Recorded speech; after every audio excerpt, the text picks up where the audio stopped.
네, 안녕하세요. 네, 최 사장입니다. 네, 오랜만에 이렇게 인사드리게 됐는데요. 오늘은 제가 컨설팅 하면서 그리고 강의를 하면서 많은 수강생분들이 매일같이 업데이트되는 질문들, 사소한 질문들을 포함해서 한 12가지 정도를 여러분들에게 좀 공유하고자 영상을 만들게 됐고요. 여러분들이 이걸 질문을 듣고 나서 나도 저런 질문을 생각했던 적이 있는데 또는 내가 궁금했던 것들인데 라는 걸 느끼면서 한번 이 영상을 참고해 주시면 좋을 것 같습니다. 첫 번째입니다. 재활용 봉투, 음식물 봉투는 어떻게 제공하나요? 얼만큼 제공하나요? 라는 질문들이 있었고, 네, 재활용 봉투, 음식물 봉투는 한 묶음을 편의점에서 팔거든요. 편의점에서 산 다음에 한 장씩 빼서 청소하시는 이모님한테 전달하는 거죠. 한 장씩 빼서 이제 책상 위에 올려놔 달라, 이런 식으로 시스템을 만들어서 손님이 오시기 전에 한 장씩 이렇게 음식물 쓰레기 하나, 재활용 쓰레기 봉투 하나 이렇게 제공을 하고, 뭐 쓰레기 정리하는 거나 재활용하는 거는 이제 손님이 다 하실 수 있게끔 안내, 가이드를 하면 됩니다. 네, 간단하죠. 두 번째, 현재 기준으로 두세 달 뒤에 예약이 꽉 찬 걸 보면 이게 진짜 수요로 봐도 되나요? 라는 질문이 있었고, 저는 이거 두 가지라고 생각해요. 첫 번째는 저도 그렇게 하고 있지만 현재 기준으로 한두 달 정도 내로는 이제 진짜 수요라고 생각이 드는데, 두 달, 세 달 뒤는 그렇게 들어오는 경우가 흔치 않거든요. 그래서 이제 두세 달 뒤는 예약이 많아 보이려고 막아놓는 경우가 굉장히 많습니다. 저 또한 그렇게 하고 있고요. 그리고 두 번째는 저처럼 집주인이거나 이제 그 계약 기간 만료가 거의 다 됐을 때 계약 기간이 끝나서 막아놓는 경우가 두 번째일 것 같아요. 두세 달 뒤에 예약이 막혀져 있는 거는 진짜 수요라기보다는 진짜 수요일 수도 있지만 의심을 한번 해보는 것도 좋습니다. 예약이 많아 보이려고 호스트가 막아놓은 걸 수도 있고, 그리고 계약 기간이 끝나거나 이제 얼마 남지 않고 내가 살기 위해서 막아놓은 경우가 있기 때문에 그 두 가지를 한번 생각해 보셔도 좋을 것 같아요. 그 세 번째, 부동산 전화해서 물건 임장 예약할 때 시간 동선을 어떻게 짜시나요? 그 오피스텔에서 두세 개 볼 때도 있잖아요. 그거는 10분 단위로 짭니다. 예를 들어서 용산 A 물건을 1시, 용산 B 물건을 1시 10분, 용산 C 물건은 1시 20분 정도로 잡고, 가까운 지역은 30분 단위, 먼 지역은 1시간 단위로 임장 예약을 스케줄링을 짭니다. 동선은 여러분들이 집에서 가까운 곳부터 시작해서 이렇게 돌면 되겠죠. 예를 들어서 용산, 당산, 여의도, 용산, 당산,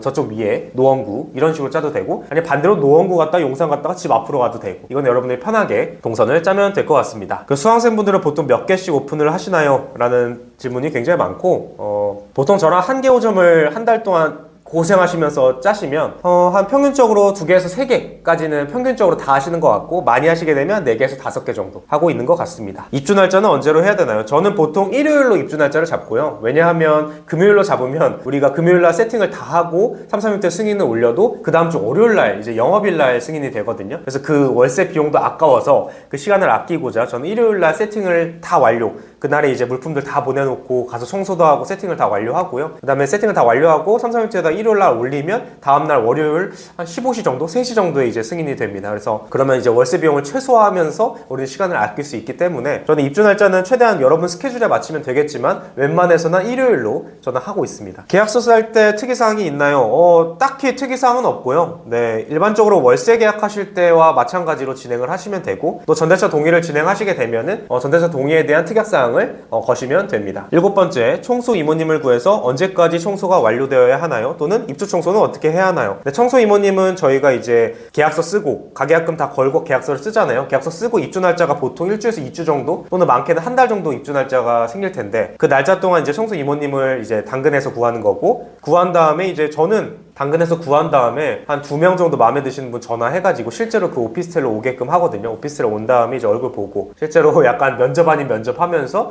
제가 한번 테스트 해보는 거죠. 해보고 저한테 잘 맞는 이모님을 저는 이제 픽을 하고 그 이모님과 이제 계속적으로 청소를 의뢰를 하고요. 그래서 어떻게 보면 입주 날짜까지 청소 이모님이 세팅되어 있으면 참 좋습니다. 그래서 그렇게 세팅하시면 되고, 입주 청소는 여러분들이 잘 아시겠지만 보통 우리가 진짜 아파트나 여러분이 살 집에 이사 가실 때 입주 청소가 평당 한 13,000원 정도 해요. 그래서 10평 기준으로 한 13만원에서 15만원 정도 하기 때문에 굉장히 비싸잖아요. 그래서 저는 입주 청소라는 개념을 일반 청소로 바꿔서 예를 들어서 미소라든지 아니면 집사라는 어플을 통해서 일반 청소를 예약합니다. 그럼 원룸 기준으로 한 38,000원에서 4만원 정도 하고요. 그리고 당근에서 일반 청소를 구하면 원룸 기준으로 한 3만원에서 4만원 정도 사이에 왔다 갔다 하니까, 입주 청소라고 너무 거창하게 할 게 아니라 그냥 일반 청소로 그냥 우리가 봐도 그냥 깔끔하게 정리만 하고 청소만 돼 있으면 됩니다. 그래서 입주 청소라기보다는 일반 청소로 비용을 최대한 아끼면서 진행을 하고 있습니다. 8번째, 인터넷은 따로 신청해야 하나요? 어디까지 신청해야 하나요? 네, 인터넷은 당연히 따로 신청해야 하고, 오피스텔 내에서 인터넷이 등록이 돼 있으면 안 해도 되지만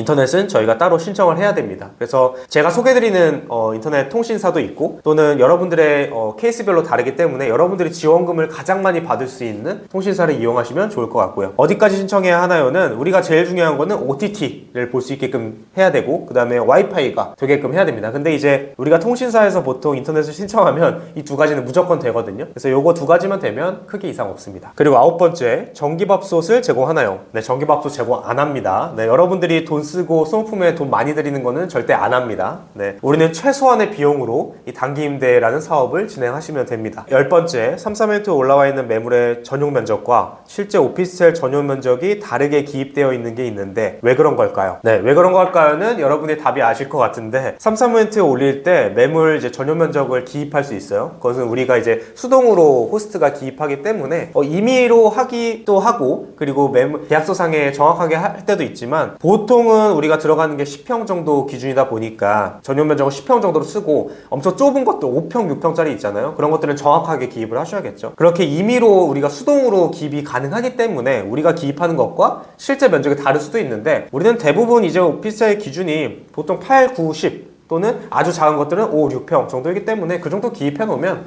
손님들의 의문사항이라든지 의구심이 없거든요. 그래서 그런 정도는 기입하면 돼서 정확하게 뭐 1, 2평 정도 차이가 날 수 있지만 그거를 뭐 뻥치게서 쓴다거나 이런 거는 안 되고요. 여러분들이 봤을 때 대략적으로 뭐 10평, 9평, 8평 이 정도 범위에서 쓰시면 됩니다. 11번째, 임장 가서는 빠르게 뭘 봐야 하나요? 뭐 여러 가지가 있지만 여러분들한테 간단히 말씀드리면 전 세 가지인데요. 첫 번째, 옵션의 여부. 옵션은 세 가지입니다. 옵션은 에어컨, 냉장고, 세탁기가 잘 작동되는지 또는 오염이 되어 있지 않은지를 빠르게 확인하고 오염이 되어 있거나 작동이 되지 않으면 그 자리에서 부동산 사장님께 집주인한테 바로 말씀해달라고 그 자리에서 말씀을 하고요. 이게 만약 집에 가서 계약을 하고는 말씀하시면 이게 수리를 안 해주는 경우도 있고 그렇기 때문에 그 자리에서 오류가 발생되는 게 확인이 되면 바로 그 자리에서 부동산 사장님께 말씀을 드리면 됩니다. 두 번째, 주차 대수가 몇 대인지를 확인합니다. 네, 주차 대수는 몇 대인지 확인하고 주차 대수가 만약에 가능하다고 하면 요걸 이제 3, 4멘트 올릴 때 이제 마케팅 요소로 소구점으로 쓸 수 있기 때문에 전 주차 대수를 바로바로 확인하는 편이고 마지막으로는 입주 시기가 언제까지 빠르게 가능한지를 확인합니다. 요즘은 이제 주요 입지에 있는 오피스텔은 보통은 한 달이 걸리는 것 같고 보통 평균적으로 한 2주에서 한 달 정도를 잡고 입주 시기를 잡아야 되기 때문에 입주 시기를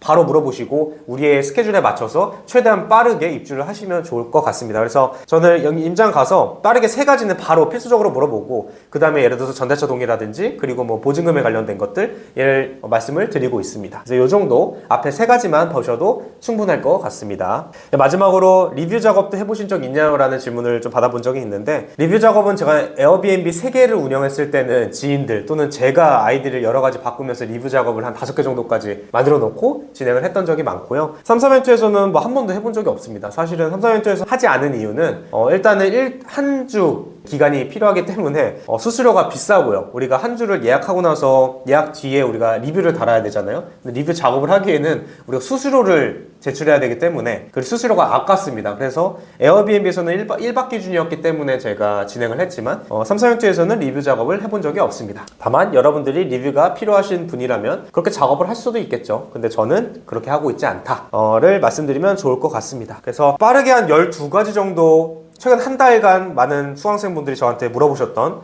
질문들을 모아봤고요. 여러분들이 댓글에 이런 사소하고 조금 이게 물어봐도 되나 안 되나 라고 고민됐던 것들이 있으시면 댓글에 달아주시면 제가 댓글들을 확인하면서 빠르게 달아드릴 수 있으니까요. 그렇게 저랑 소통하시면 좋을 것 같습니다. 그래서 오늘은 질문 12가지 정도 여러분들에게 소개해드렸고 요거 위에 궁금하신 것들이 있으면 언제든지 편하시게 댓글에 달아주시면 제가 빠르게 답변을 드리도록 하겠습니다. 네, 오늘은 여기까지 하도록 하겠습니다. 네, 시청해주셔서 감사합니다.